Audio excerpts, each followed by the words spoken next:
How would you feel if an intimate video or image that you'd sent to someone you trusted appeared online for all the world to see? Well, that is becoming increasingly common, but it's just the start of it. Getting that video taken down is another story. Just where do you begin? Well, you won't believe this, but there's actually only one organisation to call that's currently providing help for victims of revenge porn. It's a tiny office based in Devon in the UK, run by a small handful of women who've now become experts in this field. They've addressed the UN, taken calls from the White House, and they travel the world advising governments on this crime. Sky News has had exclusive access to their services, and this Sky News Daily with me, Sally Lockwood, is all about the growing crime of revenge porn and how it's impacting people's lives. In a moment, we'll hear from our correspondent Dan Whitehead, who brought us this story. But first, let's speak to Sophie Mortimer, who runs the world's only Revenge Porn Helpline. The Revenge Porn Helpline supports any adult in the UK who's been affected by the sharing of intimate images without consent. And that can be the actual sharing of images, that could be threats to share intimate images, could be sextortion, or also it could be voyeurism, where the person in the content isn't aware that those images have been created. Revenge porn has been a crime since 2015, so we're talking nearly a decade now. How many cases are you seeing a year? The numbers are rising. When I first started doing this work, it was around 1,000 cases a year back in 2016, 2017. But this year we're going to go past 4,000. There isn't a day where the phone doesn't ring, probably 7, 8, 9, 10 times, plus emails. And we have an anonymous tool that people can use to contact us. So it's full on all day, every day.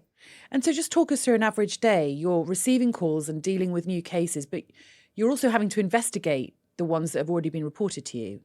That's right. Alongside dealing with new cases coming in, the team will be searching for people's images where they've been shared online and reporting that content to the platforms in order to get it removed. And we have some cases that take days, weeks, or in some cases years. We have some clients that have been with us, sadly, for a very long time because of the spread of their intimate content. The headline statistics would be quite misleading. It looks like it's an evenly gendered issue, but in fact, it's being experienced differently by men and women. The vast majority of men that come to the helpline are affected by something that we call sextortion, which is crime gangs overseas targeting men, predominantly young men, but not always, and enticing them into online sexual activity, which has been recorded. And then there are threats to share almost immediately with friends and family via friends lists that have been collected, and demands for huge amounts of money. But the women that we see tend to be experiencing intimate image abuse very differently. It's far more likely that those images that they're being threatened with or are being shared by a current or former partner, somebody that they know, friends, family members. So it's a much more direct and personally targeted dynamic.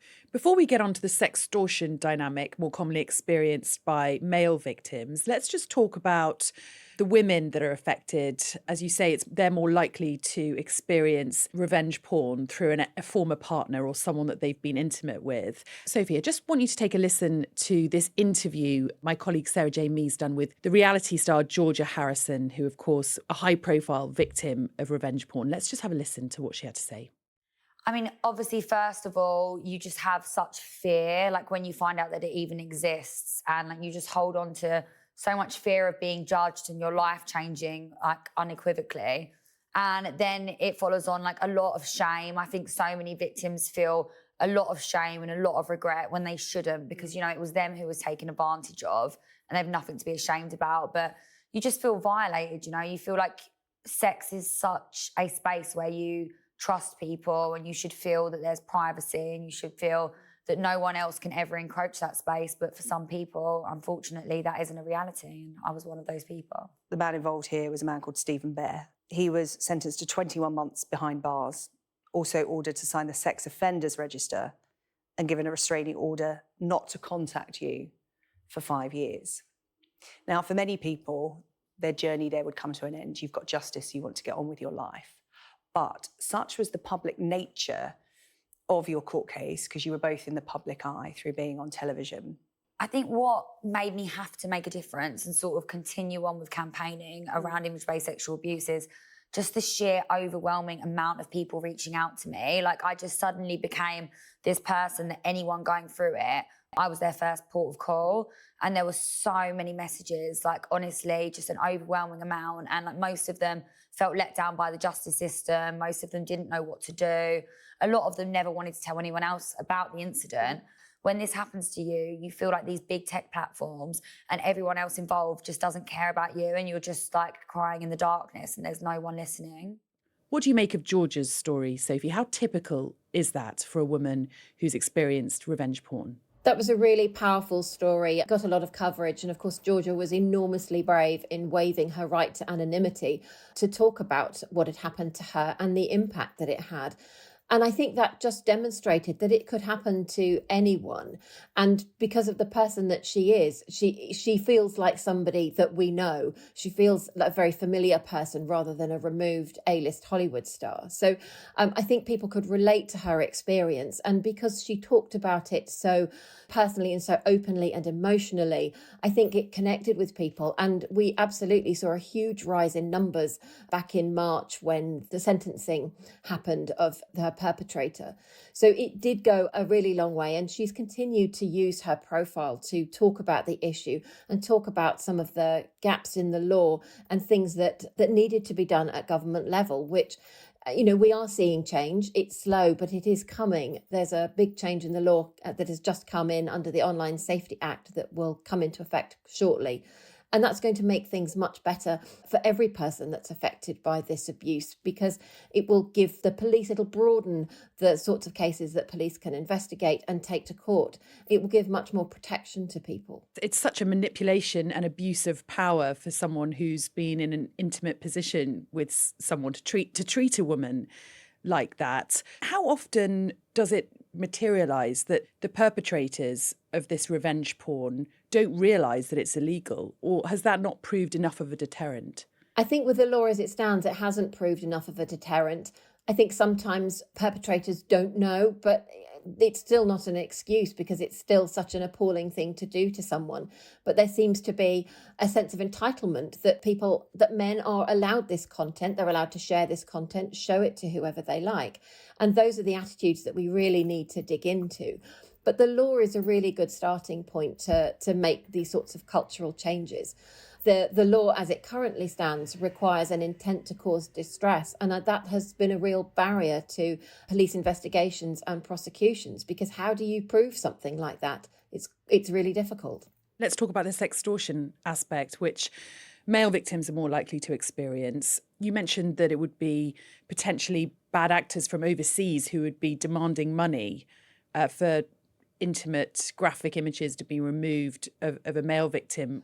It's usually via a social media platform or a dating app.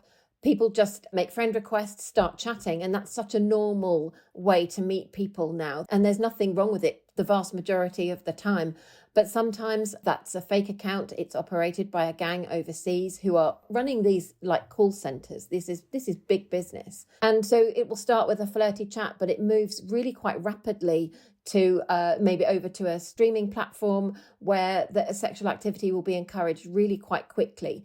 And it's only then that they realise that the friends list has been captured and that their activity has been recorded, and the threats come immediately, and they're fast and they're hard. The idea is to stop people being able to stop and think or get any advice or support. It's pay now, pay now, pay now, or else. And that's a very stressful and distressing thing for people to experience. And what are your powers as a group, as an organisation, at having these images removed once you start investigating? We have great relationships with industry, the online platforms. We've been doing this work for a long time, and our organisation, Southwest Grid for Learning, has been working with industry for as long as the industry has been there. In fact, we predate most of those platforms. So we've got great relationships with those. We are trusted flaggers for a lot of those platforms, which means we can make reports through special channels that get that content removed really quickly, because it is against the terms of service of those platforms, extortion, sharing intimate images without consent. The vast majority of platforms don't allow it. I was just looking at the sort of traffic that you're dealing with, and the number of calls that you're receiving to your helpline this year is up 30% on the same period last year. What do you put that down to? Is that an increased awareness, or is this sort of crime happening more? I think it's a bit of everything. There's definitely greater awareness. And again, we have Georgia Harrison to help with that. But also that there's been a lot of conversation around changes in the law that are coming, all of which helps raise awareness that this is a behaviour that is against the law, that there is support available. So those things are really useful. But I do also think that we're seeing more and more of these behaviours. And that's a disturbing thought, but I think that's the reality. I think, and the things that, like the piece that we're doing here today and that Sky News have done today, will just continue to raise that awareness. And I think show us that this has happened to people in the months and years before, and they haven't realised that there was any help. They haven't realised that this was a crime. So people come through to us, it's happened today or yesterday, but it happened a week ago, a year ago, 2 years ago. So it's a bit of everything, but it's sadly not a very positive picture in terms of prevalence and rising numbers. And how much more support do you need as an organisation? As I understand it, there's just a small handful of women based in your office dealing with thousands of people wanting your help. I think any number of people that could come, that I could fund to work in my team, there would be work for them to do. There would be calls to take, and there would be content to remove, because the nature of the internet is that this content just keeps on moving and being reshared. Unfortunately, because of capacity, sometimes we have to draw a line and say we've done as much as we can, which is never a happy decision for us to have to make. So the more people I had, I could keep them all busy full time. Well, Sophie, we won't take up any more of your precious time. Thank you so much for speaking to us today. We wish you well with your work. Thank you. Thank you for having me. After the break, we'll be speaking to Sky correspondent Dan Whitehead for a look at just how hard it is to police revenge porn. I'm joined now by Sky correspondent Dan Whitehead, who has brought us this story. Talk to us about the scale of the problem when it comes to revenge porn. It's an absolutely huge problem, which is continuing to grow. Every day they are communicating with the world's biggest social media platforms and the adult sites as well to get that content taken off. So the big companies that we perhaps think of on a more day-to-day basis, like Facebook, Meta, who run Facebook and Instagram, of course, X and so forth, they have much better relationships with, as well as some of the adult sites like OnlyFans. We've spoken to OnlyFans and Meta. They are well known to the helpline. They work with them directly. Meta worked with the Revenge Porn Helpline to create brand new technology. It's basically these invisible watermarks that you can put on your content if it's intimate content. And if it ever gets leaked or uploaded, that invisible hashtag and watermark means it's instantly removed. So there's technology that's being built by some of the more responsible big platforms that we're more aware of. The Revenge Porn Helpline is the only one of its kind in the world, as I understand it. Is that right, Dan? Yeah, it's so unique, and that's part of the reason why we want to do it, because we heard about it, and it's like from a little corner of South Devon, and Sophie, who you've spoken to, has had calls with people in the White House. She's travelled to South Korea to advise people. She's given speeches at United Nations conferences on the subject. She's highly in demand. She spends much of the month, half managing this very small team, which is funded by the UK Home Office, but half travelling the world, advising governments. There are other similar organisations, but what makes the Revenge Porn Helpline in the UK so unique is that not only do they take calls and online reports from, as I say, more than 10,000 victims this year, but at the same time, every day, they're in contact with all of those big platforms every day. Sometimes it's an automatic system to get the content quickly removed. If there's big cases, and there are big cases, because it's not talking about 5 images. We heard about victims they have who have called up and go, oh, there's an image going around, it's been uploaded to this adult website. And once they've started their investigation, there's 6,000 copies of that video or photo, because, of course, it just spreads and shares, gets picked up by other illegal websites, and it's incredibly difficult to get taken down. They have a 90% takedown success rate, but there is 10%, around 30,000 images since 2015, which they haven't been able to take down. And that's obviously really difficult for them when they're liaising with these victims. And what about that 10% that doesn't get taken down? That's the thing, is you might get it taken down from Facebook or something, but you're always living on edge, these victims, that it will crop up again. And often that does happen. And the more people use their phones, the more people share intimate content like that. And I didn't really realise this. It is absolutely the norm amongst younger generations. This is how they date. This is how they build intimate relationships. It's digital. Because a lot of people will listen and go, well, oh, don't film it. Don't take the pictures. And that ship has sailed. And actually, the Revenge Porn Helpline guys are fantastic, saying, no, that's fine. It's normal now. It's not your fault. There's no problem with doing that. It's about staying safe and managing the situation.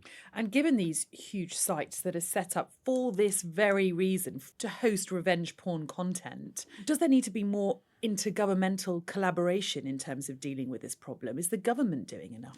It's incredibly difficult. The UK government is kind of a world leader in that with the Online Safety Act. They're still working through the legislation and practically how they're going to implement it. There are laws within that Online Safety Act, which is a really complicated bit of legislation, which will offer more protection.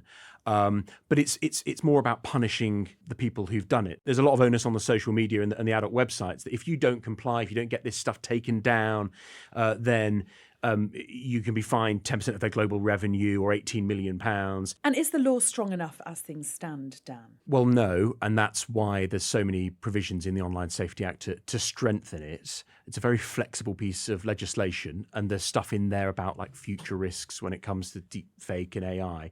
So it can be adapted as this rapidly changes. At the minute, there's a difficulty as well on the front line when it comes to like policing resources. We've spoken to victims who literally ran to police stations when this happened, when stuff was leaked on major adult websites. And police officers were like, oh yeah, I heard that happened to a celebrity. I'm sure it will go. I'm sure it will be sorted out. And just very blasé about it because, police are stretched. There's pressure for them to be on the ground, on the beat. And this is an absolutely rapidly growing crime, which has incredibly low conviction rates. At the minute, the law does not work as it should do to anywhere near the scale to protect those victims. So that's one fairly negative anecdote about how the police dealt with it. But on the whole, are the police taking this sort of crime seriously enough? Yeah, I think so. And as I say, it's only been a crime 8 years. But the Crown Prosecution Service told us that the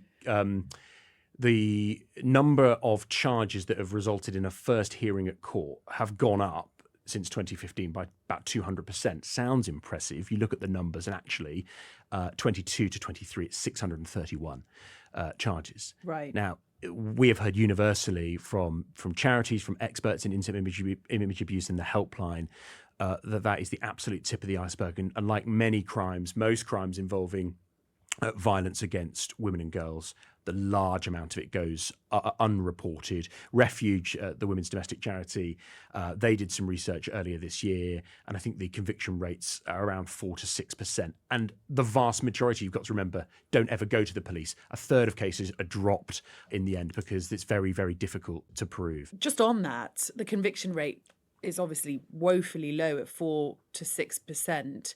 Why is it so hard to prove this sort of crime? I mean, it's you think about the most serious of cases against women and girls, things like rape, and we know the conviction rates are incredibly low on that. It is a very hard crime to prove in many cases because you can't always prove that there was intent to cause distress. A perpetrator may put their hands up and go, oh, we just shared it amongst friends. It was fine. It was an argument. There's lots of complicated elements within a relationship on that. And a lot of victims as well don't want to put their hands up and go to the police because they're worried that it will highlight the case, it goes to court and the images get shared. And what are the complications when it comes to the technology, Dan? Of course, we know about the explosion of AI. We hear about deep fake porn sites. How much is that area complicating this crime? It's increasing the workload. Sophie at the helpline and the call handlers we spoke to said they think this could be the next wave. They're waiting for it. At the moment, it's a very small number of cases. But when it comes to AI revenge porn, all a perpetrator needs is a Facebook profile image. And What, literally, of someone's face? yeah, which you could get even if your Facebook profile is locked. So in many cases. So if you have a photo, you know, without becoming too graphic, you can basically create a video of anything. Yeah. And that's the real threat now, is that if someone's got a vendetta against someone, they don't have to have had that intimate relationship. Now it just opens it up to anyone at any point, and you wouldn't even know about it until you heard about it. You could create any sort of content with someone's face on it. It happens. I mean, there are huge websites for deepfake pornography, which are mainly centered on celebrities, but the possibilities and the risks of that are absolutely huge for everyday victims who might have an abusive ex-partner or are being scammed. And that's just something as well to mention, is a lot of the work at the Revenge Porn Helpline isn't just female victims.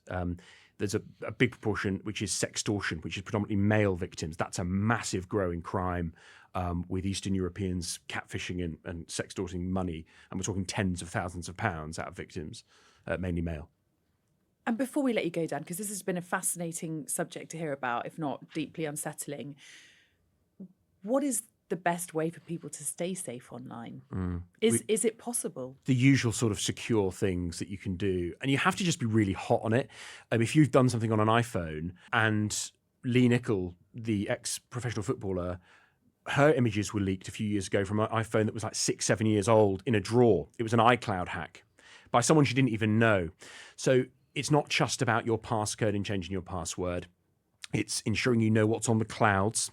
Like, you know, when you upload, take a picture, you know, it instantly goes to the cloud. Ensuring that anything like that, you don't put on the ether out there, because it's not just about someone you sent an image to. It's open to anyone, and that is exactly what happened with Lee Nicol. Her iCloud was hacked by someone anonymous, and her ex-partner now were both subjected to that open abuse, which went all over the tabloids. So, like, changing your passwords, ensuring that you know what is on clouds, and also wiping devices once you've finished with them.